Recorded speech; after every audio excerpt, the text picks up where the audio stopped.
Dr. Rose Cotter, a therapist who experienced trauma after seeing her mother commit suicide when she was 10 years old, sees graduate student Laura Weaver in an urgent appointment after being checked into Mount Pleasant Hospital. Laura furiously believes she is being tormented by an evil ghost whose curse has consumed her life that no one but her can see. Laura had just witnessed her professor Gabriel Munoz smash himself with a hammer. Laura insists that the entity has the ability to manifest as other people while wearing a frightening smile, despite Rose's diagnosis that she is experiencing hallucinations. Laura immediately flips out, saying she's going to die, then starts smiling menacingly before slicing open her neck in front of Rose with a shard of a broken vase.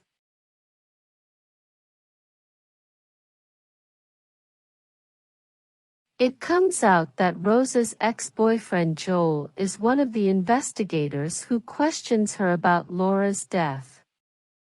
With a terrifying smile, Rose tells Laura what she was informed about allegedly being cursed by an evil entity while still reeling from what she had seen.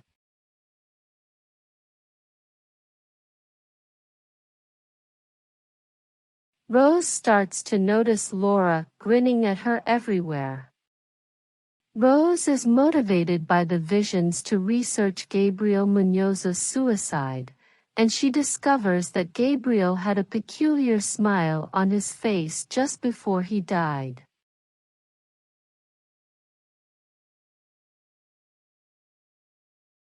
Carl Rankin, a patient of Rose's who was formerly hospitalized for a manic episode, is checked on. Rose calls security when Carl threatens her with a sinister smirk and starts to terrorize her. Carl is restrained by orderlies, but it turns out Rose had simply imagined Carl acting violently. Rose's supervisor Dr. Morgan Desai gives her a week off because he thinks that Rose may have experienced a mental breakdown as a result of Laura's unexpected death.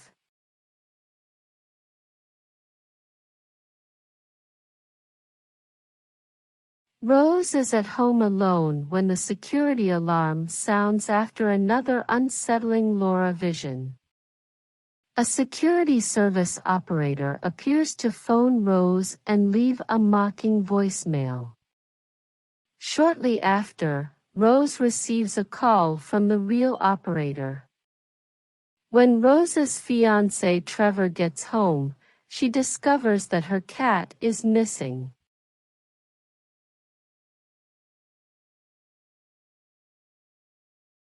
Rose is watching the recordings from her session with Laura when she gets startled again and needs Trevor to calm her down.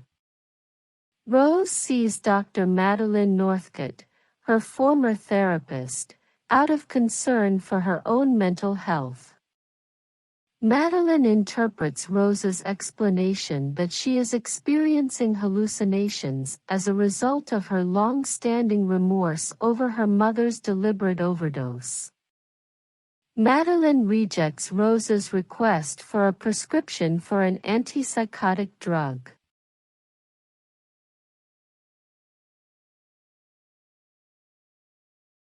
Rose and Trevor go to Rose's sister Holly's home for Jackson's birthday celebration. Jackson is Rose's nephew and is 7 years old. Jackson finds Rose's dead cat placed within his gift as he opens it, horrifying the other guests. Rose trips and falls through a glass table after another terrifying vision of Laura, vehemently denying that she is to blame.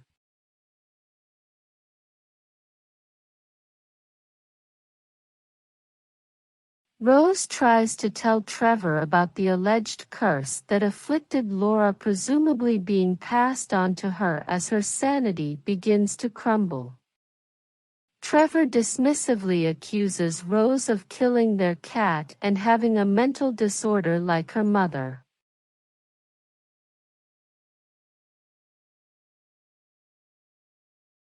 Victoria, the widow of Gabriel Munoz, receives Rose. Victoria displays grisly drawings that Gabriel made of an evil force that he said was attempting to enter him to Rose.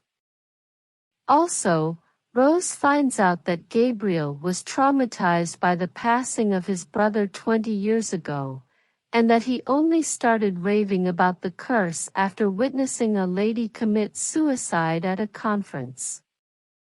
As Rose insists that Gabriel was speaking the truth about his curse, Victoria evicts her after she requests the name of the woman.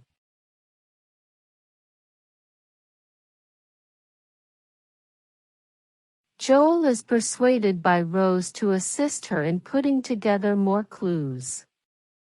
Gabriel Munoz's real estate agent, Angela Powell, was found dead, and Joel uses his law enforcement computer to obtain a file for her. Further video reveals that a few days before she passed away, Angela witnessed a happy man at a gas station abruptly slash his own neck with gardening shears.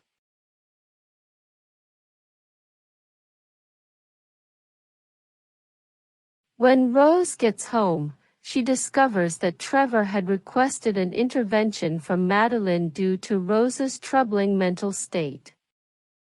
Rose runs out to deliver copies of Joel's files to her sister Holly, feeling deceived. When Rose tries to tell Holly about the curse, the sisters fight over how Rose is acting like their controlling mother.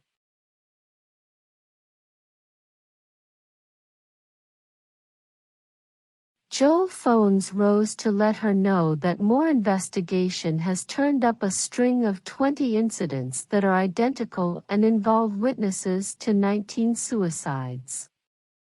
Robert Talley, an accountant, was an exception who saw his business colleague commit suicide. Yet 4 days later, Robert murdered a stranger instead of killing himself. The trend continued for another week until the suicide of the witness to Robert's deeds.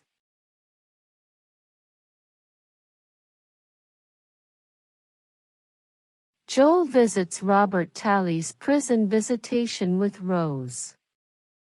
Rose confides in an unconvinced Joel during the journey that she believes the entity possess victims before they commit suicide and that she is concerned her time with the curse is running out.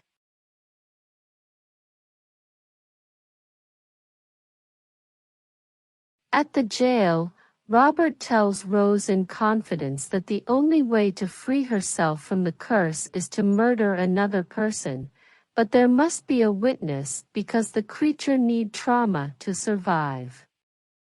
When Robert knows Rose is currently under the curse, he quickly becomes anxious.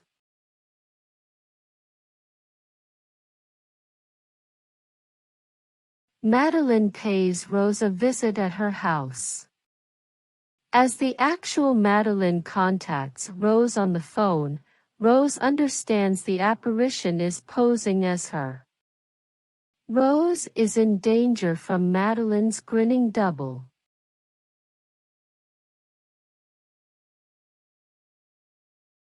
Rose takes a car to the hospital and carries a kitchen knife. In her dream, Rose sees herself murdering Carl in front of Dr. Desai, who then rips off his own face. Before Rose quickly speeds off, the real Dr. Desai sees her in her car with the knife and tries to get aid.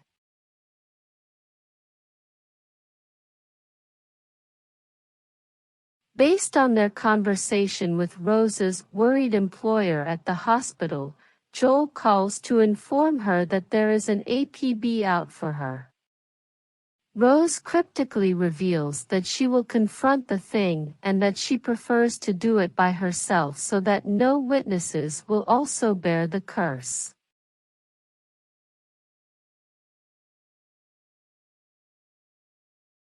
Rose takes a car to her mother's abandoned childhood house.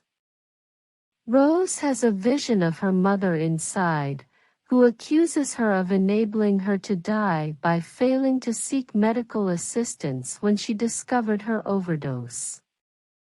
Rose claims that her mother is a monster who abuses others. A lean creature suddenly emerges from the vision to assault Rose.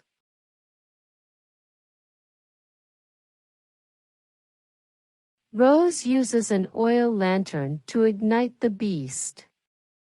Rose then makes her way outdoors as the home starts to burn.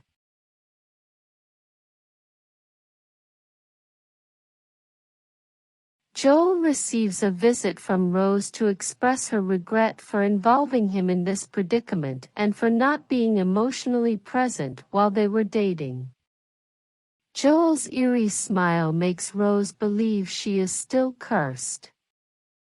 Rose runs outdoors only to see that her childhood home is still in condition.